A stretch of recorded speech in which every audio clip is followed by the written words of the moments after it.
A $4 billion property tax bill, a signature piece of this year's legislative session, is now law. We'll discuss that and more with Senate Majority Leader Mike Klimesh on this edition of Iowa Press. Funding for Iowa Press was provided by Friends, the Iowa PBS Foundation, the Associated General Contractors of Iowa, the public's partner in building Iowa's highway, bridge, and municipal utility infrastructure. The Bob and Doreen Shepard family, proud supporters of educational programming seen only on Iowa PBS. Banking in Iowa goes beyond transactions. Banks work to help people and small businesses succeed. And Iowa banks are committed to building confident banking relationships. Iowa Banks, your partner through it all.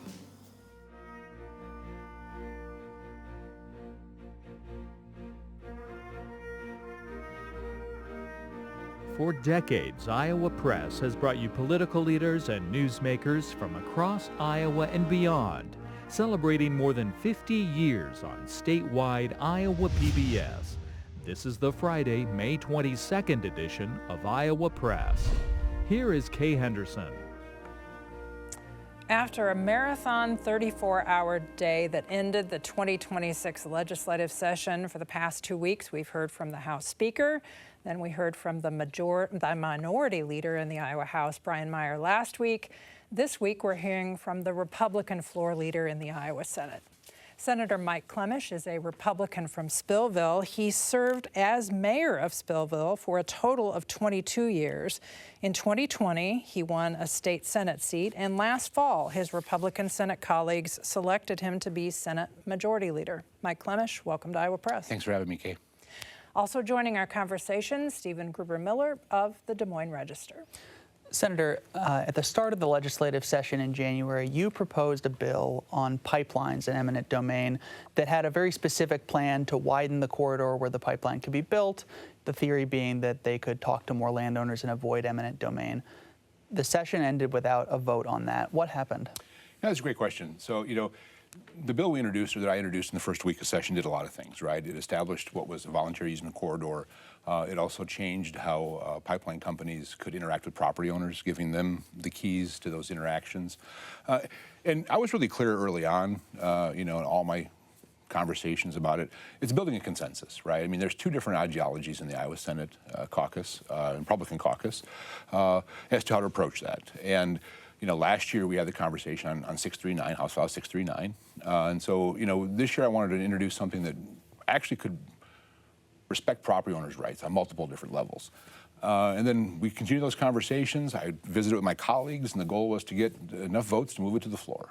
Senator Lons, late in session, introduced an amendment that took some pieces from my amendment, actually. So, and I had conversations with Senator Lons, great conversations with him about that. At the end of the day, just neither one of us could get the 26 votes we needed in our caucus to move the legislation forward.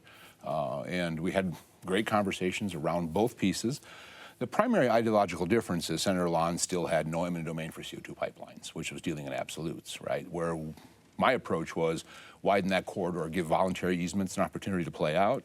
And I felt that we would get way north of 90% voluntary easements, which was a benchmark we had a couple of years ago. So, and Senator Lons came back, like I said, he took some portions of what was my amendment and again, placed in there the provision no eminent domain for CO2 pipelines. And so those two conversations took place in our caucus.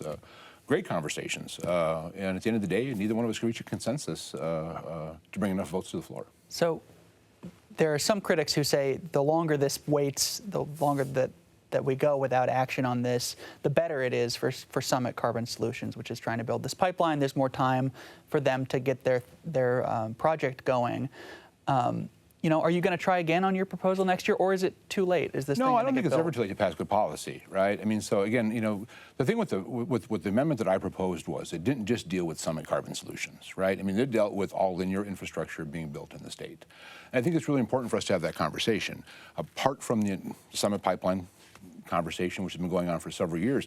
We want to make sure we have good policies in place so the next pipeline that's built, maybe it's an oil pipeline, maybe it's a natural gas pipeline, so the next company that's looking to build infrastructure in the state can follow those same guidelines to provide relief for property owners that don't want to have their property taken or don't want to enter into voluntary easement. And also the other provisions we put in there that actually kind of gave those property owners the ability to say, no, I don't want to talk to you anymore. Those things are all important. In the future, they're important. So yeah, I intend to continue to try to move that piece of policy because from our perspective, it's important to provide those safeguards to property owners. This week, Governor Reynolds signed a property tax plan into law. You were there. Back in January, Senate Republicans had their own distinct plan, which is not what wound up being the final version. You had sort of an inflation factor that would limit property tax growth at the city and county level. This has kind of a really hard 2% cap. Are you comfortable with that?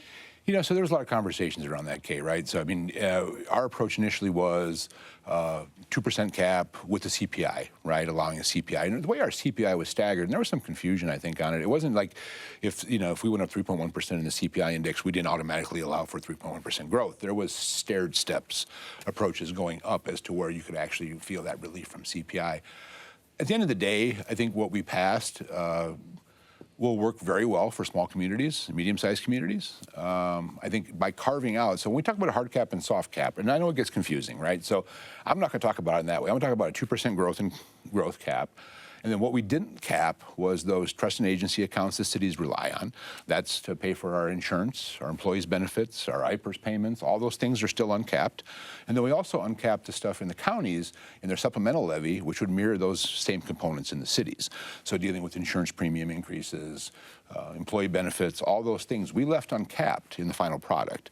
So while we put the cities and the counties on a 2% hard cap for growth, we allowed them the ability to have fluctuation in the caps on those things that they can't control. I mean, it's no fault of the city of Spillville that we see a 26% increase in our insurance premiums, right? So what we didn't want to do was have to have those communities make those decisions and say, do I pay my insurance premium, right, or do I plow snow? So we wanted to leave that variable in there. And so I think at the end of the day, when we look at the product that we passed, and Senate Republicans' goal always was to focus on Iowa homeowners, to provide relief for Iowa homeowners. That was our primary goal. And the bill did change a lot. We had the CPI indexing in there. We had the portion that if you were 60 or over and owned your home, you paid no more property taxes. But at the beginning, we had our version and the governor's version and the House's version. We negotiated through those three, having conversations about which components each chamber liked, which ones we didn't like, how far can we push the needle here, what can we do if we don't provide more revenue to widen the base out. At the end of the day, we came up with a proposal, actually a bill that was signed into law just yesterday, that I think checked all those boxes for us. You also had a gas tax component in it that, again, was a little bit complicated. Gave the legislature sort of a veto power, but it would have every year maybe done a little incremental increase in the gas tax. Why did you propose that in the beginning? And what is your thought about what's happening with Iowa roads right now? Yeah, that's a great question. So, I mean, it goes back to our what I was talking previously about our approach to property taxes to begin, right? So the Senate's plan was very aggressive. I mean, like I said, 60 and over, if you owned your home, you didn't pay property taxes anymore. And part of that was having that gas tax indexing and the ability for those communities to vote on additional lost revenue. That was also in our original bill. So we wanted to try to widen out the base for those communities, right? I mean, from Spillville's perspective, one of the most difficult things we do is build roads, right? I mean, by the time small towns like that build a chunk of road, service the debt, it's time for us to build another chunk of road. So we really felt that by indexing the fuel tax, which a lot of states went down that road when they did major gas tax adjustments. Most states that have done major gas tax adjustments in the last 10 years have indexed. Iowa didn't do that in 2015. So we felt that all those components were essential for us to widen out the base so those communities could provide the services they wanted to as we made some fairly deep cuts in property taxes for homeowners in Iowa. The governor said this week that the state won't be releasing all the details of what happened with the two top IPERS officials who resigned or were fired recently after a misconduct investigation. Do you think the public deserves to know more information about what happened? Well, from my perspective, it sounds to me, and again, I know no more than the average public does, it sounds to me like it was a HR issue that took place. I'm being told that there was, nothing that occurred would have been detrimental to the funds themselves. I mean, Iowa's IPERs are solid, they're strong. I mean, they're mostly fully funded, almost fully funded. I don't know what I don't know. So, but I do know that there appears to be no concern about the IPERS fund itself, and if these are internal HR issues, that's where they're going to lay. One of the decisions that legislators made was to reserve $3 million for pediatric cancer research. And at the Senate's suggestion, it's connected to an increase in the tax on vape products, e-cigarettes, and the vapor product that's put in it to make the vapor. Why did that get added to it? Well, so Iowa was, again, one of the few states that wasn't taxing nicotine pouches or vapor products, right? Vaping products. All the surrounding states that we have, Wisconsin, Minnesota, Nebraska, they all have a nominal fee, some sort of a tax structure on those products. We really wanted to shine a light on pediatric cancer research because it's very important in the state of Iowa. Cancer research in general is important to the state of Iowa, but we realized we were spending a lot of money on adult cancer research, but very little on pediatric cancer research. So we had a conversation about taxing these products last year, actually. I introduced legislation when I was chair of Health and Human Services to tax them last session. And so last session continued into this session, and we just pivoted and said, look, we have an ability here to institute a new tax that doesn't make us not competitive with surrounding states. So we're not higher than Nebraska or Wisconsin or Illinois. But yet we can take that revenue and we can use that to fund pediatric cancer research, which is going to give us $3 million annually going towards that important research at the University of Iowa. Additional revenues will go into the Medicaid Trust Fund to help make sure that we keep our Medicaid system solvent. So there was a move to go beyond that and actually tax cigarettes. The governor proposed it, 65 cents a pack. Yep. And we couldn't get traction on that. We could get traction on the vape and pouch tax. That was something we could get traction on. I'm sure there'll be conversations next year about looking at a more holistic approach to increasing tobacco taxes in the state. But for us this year, vape and pouch tax was something that was not new. We had introduced it last year, and we had a target of $3 million for pediatric cancer research, and that fit right in that box really nice for us. Last year, the legislature, at the governor's request, reserved $1 million for the University of Iowa to sort of research a handful of cancers to try to figure out why Iowa has such an alarming rate of cancer. There's no more money from the state going to that research. Why?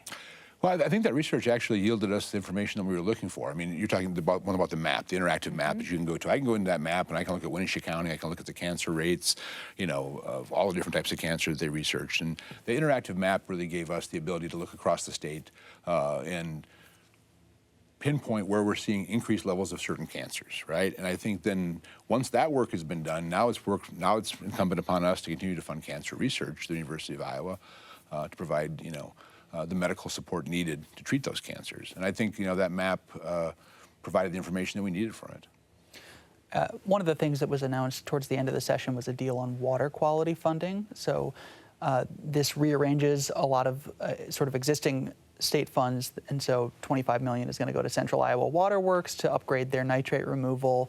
There's some more money for sort of Central Iowa projects and various other programs that the governor says these are the programs that are working. If you were to put this on a spectrum, right, I mean, is this a good start? Is this going to be enough to address the problem? I mean, what does this show Iowans about how serious Republicans are about tackling this issue? That's a good question. I think it's important when we have the conversation on water quality to realize we put, on a normal year, $54 million into water quality, right, from our coffers go into water quality. What we saw was an opportunity to improve on that, right, to add additional water quality sensors to the Department of Natural Resources, help Central Iowa Water Works with their nitrate reduction system. And then also big part of that package, which is extremely beneficial, was a grant program that would be able to grant money to small, mid-sized communities that are building new infrastructure or upgrading their existing infrastructure. And there was also added on late a small loan, I think around $10 million, went into a loan fund that would be loaned out and then paid off at a nominal interest rate. So the goal was to deal with the nitrates we see with Central Iowa Water Works, which services about 700,000 Iowans. So it's a large chunk of Iowans that get their water from Central Iowa Water Works. And then we also want to be able to say, cities like Spillville, who just put a new water system in last year, just finished it, about a $2 million project. To be able to say, if you're doing this, you're improving your infrastructure, you're making these large financial decisions, let's be helpful. Let's be a partner in this, right? Through a grant program with a cap on that and through a loan program different than the SRF money, which is already able to be tapped by small and medium-sized communities. So the state revolving loan, we have that, and then we have these 2 new funds we created on top of the additional money we put in for water sensors. So I think it was just adding to the already pot that we build to show that we are concerned about making sure we have great water quality in the state of Iowa, which we do, and continue along that path. You're from Northeast Iowa. You were talking about some of the efforts that will go towards Central Iowa, and that was one of the criticisms is a disproportionate or more of the money is going into Central Iowa rather than across the state. Do you think that's a fair criticism? I do not, actually. No, I mean, the $25 million going to Central Iowa Water Works obviously is a large single sum investment, right? But the other 2 funds that we created in there, the grant program and the loan program, will benefit small to mid-sized communities all across the state of Iowa. So I think the folks in Northeast Iowa are looking to do improvements and upgrades will have access to those dollars. But again, like I said earlier, we wanted to make sure that Central Iowa Water Works services 700,000 Iowans, which is almost a third of our population. So we felt it was important to point a light on that and give them additional funding, while the other 2 funding streams, along with the SRF money that still exists, provides financial relief and opportunities for small communities to upgrade their systems. There was also a big debate about monitoring the water quality and investing in that. And the money apparently is going to the Iowa Department of Natural Resources. They could give it to the University of Iowa, which has a rather robust system that's been operating for a few years. What's your preference for where that money goes? So, the University of Iowa Flood Center, right, which is one of the conversation, that you were talking about, DNR or the Flood Center. So, the Flood Center in Northeast Iowa, where I'm at on the Turkey in the Upper Iowa, does an amazing job on flood sensors. I mean, I've worked with those folks. We have flood sensors on the Turkey. We've added flood sensors on the Turkey over the last several years. Some of the tributary creeks, we've added flood sensors on those. So the University of Iowa Flood Center does a great job helping us to build mitigation strategies and plans for flooding. The DNR has been and will continue to do water quality initiatives. So we wanted to keep those 2 buckets individually where they were at. The DNR was doing water quality testing, and the Flood Center was helping with flood mitigation. So we wanted to keep those buckets filled in those respective locations. Switching to a subject I know that you're interested in, hydrogen. The legislature passed a bill to set some new ground rules for development of hydrogen, perhaps maybe new derricks in the state that will bring it up from way, way deep in Iowa. We had a geologist here a few weeks ago explaining that there are underground pools of hydrogen, perhaps. Likely, yep. under Iowa, and that companies want to drill down and bring it up. Do you think that bill answered all of the questions about property rights and the disclosure of what those companies may or may not be doing? Yeah, I think it did, honestly. So, I mean, when we talk about hydrogen development, we had an existing code section already dealing with pooling orders, right? So Iowa's had pooling order law on the books for a long time, but it's out of date because Iowa has no subsurface mineral rights or resources. Now we think we do. We're pretty optimistic. So for us, it was going back in and freshening up those existing code sections. Because let's say, for example, the cost recovery. So if I was encapsulated in a pooling order, which the DNR could have done prior to the passage of this bill, the drilling company had the ability to recover the costs for me as a property owner by putting a lien on my property. So that was in the code. So what we went into is we went to the code and we said, okay, we need to upgrade our pooling order sections. And then we took chunks from Oklahoma for surface land restoration. We took chunks from other states that have had a lot more years dealing with mineral rights, oil and natural gas, to make sure that, when a company approached a landowner, that the landowner had, the upper hand in those conversations. When the companies were done drilling, that they had the ability to dictate the terms of putting that property back to the way it was prior.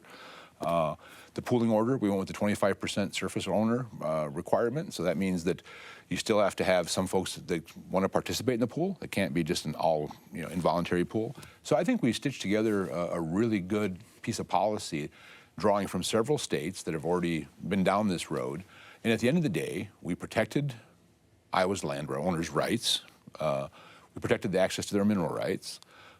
We protected their ability or enhance their ability to have conversations with those folks that are seeking to drill. And so at the end of it, that bill actually did improve Iowa's property owners' rights when it comes to subsurface mineral rights, 100%. You also interjected an idea of a severance tax this year in relationship to not only hydrogen and mineral rights underneath the ground, but for carbon capture pipelines.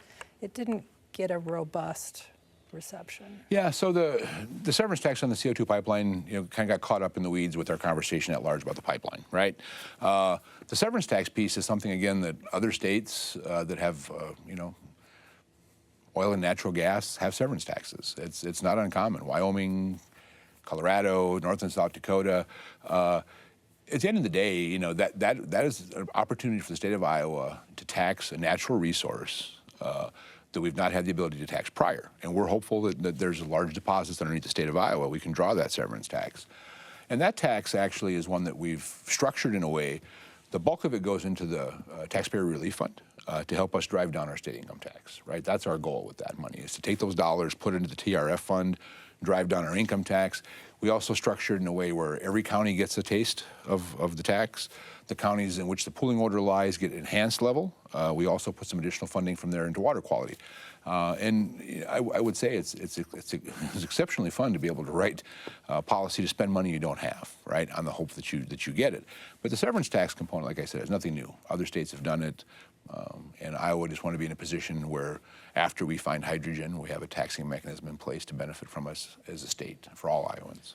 So speaking of state funding and the budget, you had proposed something that ended up not getting traction in the House, which was a measure that would have allowed state government funding to continue if lawmakers and the governor failed to agree on a budget. The House made it pretty clear in their final vote rejecting this amendment that they weren't interested in that idea. Is this the end of that plan, or could you bring it back? I think it's important to bring it back, and for the same reasons that I've talked about before. It's responsible, right? I mean, it's responsible governing. I mean, when, and you hope it never happens, or if the potential for it to happen, that even between two chambers, both Republicanly controlled, were to run into loggerheads with each other. It's important to make Iowans feel comfortable that the services they rely on will continue to be funded, even if government is unable to come to a consensus. And I want to point out, too, that, as mayor for 20 years, if I didn't arrive at a budget, in code, it requires me to take last year's budget. And that's the same way with the counties. So all we're really asking is for the state to abide by the same rules that we expect cities and counties to abide by.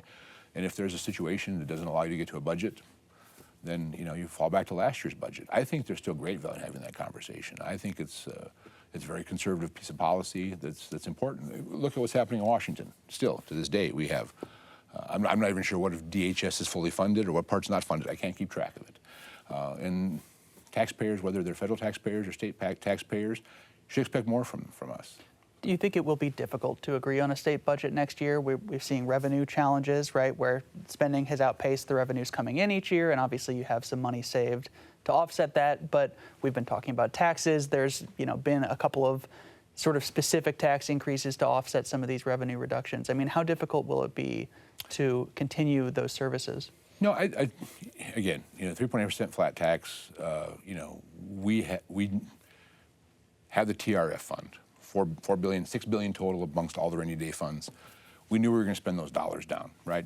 As we relied less on Iowa's taxpayers' input, we knew we were going to spend on the taxpayer relief fund because we overcollected.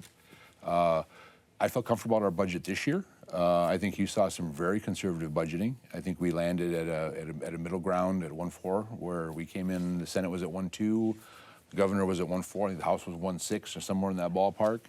And we very conservatively budgeted this year, and we'll very conservatively continue to budget because that's how we budget. Our principles are not to take any more of Iowa taxpayers' dollars than we absolutely need to provide those services and give the rest of it back to Iowans.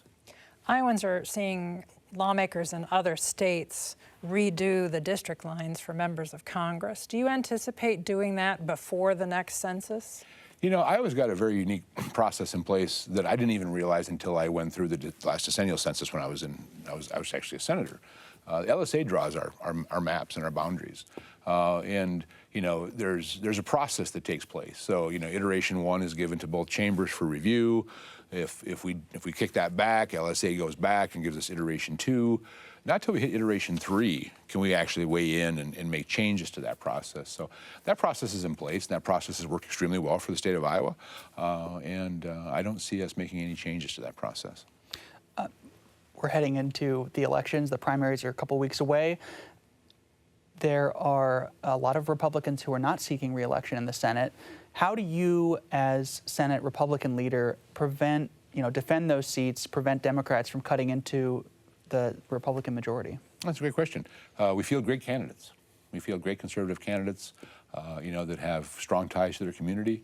Candidates that were county supervisors, school board members, and we continue to go out there and deliver a message. And that message is Senate Republicans and the trifecta we've had has moved us, to top 10 states for income tax climate, where we were in the bottom 10, right?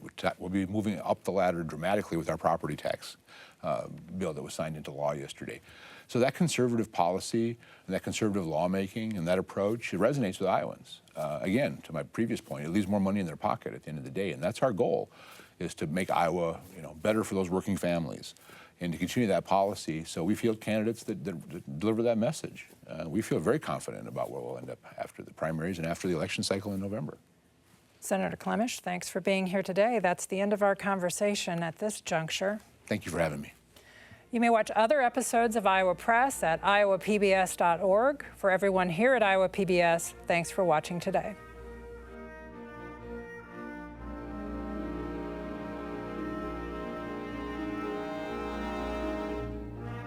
Funding for Iowa Press was provided by Friends, the Iowa PBS Foundation, the Associated General Contractors of Iowa, the public's partner in building Iowa's highway, bridge, and municipal utility infrastructure. The Bob and Doreen Shepherd family, proud supporters of educational programming seen only on Iowa PBS. Banking in Iowa goes beyond transactions. Banks work to help people and small businesses succeed. And Iowa banks are committed to building confident banking relationships. Iowa Banks, your partner through it all.